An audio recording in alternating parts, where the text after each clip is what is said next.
Situation iri kuitika ku Parliament of Zimbabwe aina kana kutombomira zvakanaka. Iko zvinezvi mudenda uya ari kutowedzera kutightena mascrews ake pazvinhu zvaari kuita. So panapa ari kutaura mushure mekunge ma-MP vacomplaina kwaari kuti mudhara you are too harsh pazvinhu zvese zvamuri kuita muno, matauriro atiri kuita, the way yamuri kutora madecisions muno speaker of parliament hazvisiri izvo. Musanga mukuzotaura nevana venyu kudaro. Ndobva apindura akati, some of you may say I'm harsh. Indeed, I will be harsh on behalf of people of Zimbabwe.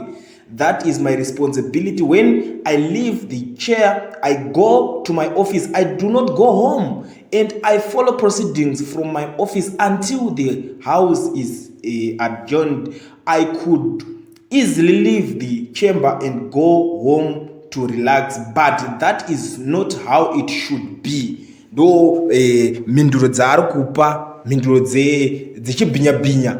Ini ndakada kutarisa murume uyu akutotanga dictator nekuti takatotarisa ma-MP vakutotreatwa kunge vana vadiki, akutovatreatwa kunge vana vake. Ndikatotarisa ma-MP emuzimbabwe ndo dzinonzi nherera manje dzedza ndo maitiro avari kuita zvinhu muparliament mamia, because member of parliament kana uchingoenda kuparliament uri voice of the people, kunyanyanya vakakuvhotera kuside kuonenge wabva iwo uri kuda kuedza kutaura uchimirira vanhu vako, but ikoko kwacho ana mudenda vane mashoko avanotarisira kunzwa, vakatoonawo vakuti wakuda kuvaudza zvinhu zviri paground zvavanofanira kunge vachinzwa zvisiri zvavari kuda kunzwa, hamuchatowirirane, wakutonzi buda panze.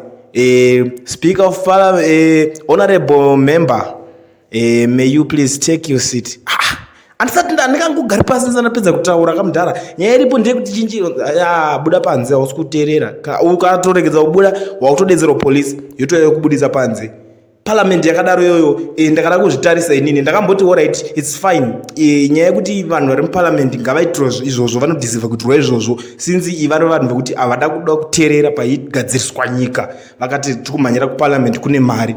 But ndazoona kuti no man, vanhu vanenge vakatovhota vakati vanhu vichiendai kuparliament ikoko munotimiririra vari kutosilenzwa.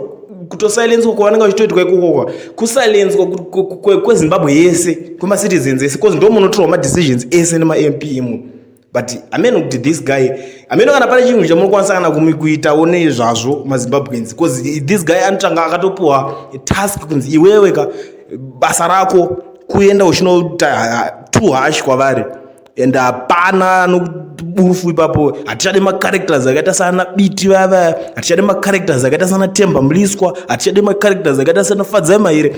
Parliament yacho inongosara ichitotanga yavo, ichitotanga kana kuti classroom ikuti vana vekuuniversity vaya vane order, kuti vanenge vakanyarara kuti zii lecture achitaura zvaari kungotaura, hapana kana kupikisana kuripo pazvinhu, pari kungorwa madecisions kepele close kepele close zvinhu zvese. Ndosaka uchizoona kuti izvo vanhu vari kuzokomplaina nemarimwe madecisions ari kuzotorwa. Pakangomuka pakunzi radio license munhu wese it's compulsory, but ari radio license uchitora mutero wako, zvinhu zvokuti zvaifanira kungowanawo vanhu vanoopposawo nekuti munenge maita kujuma vanhu pane pakushandiswa mari yakawanda.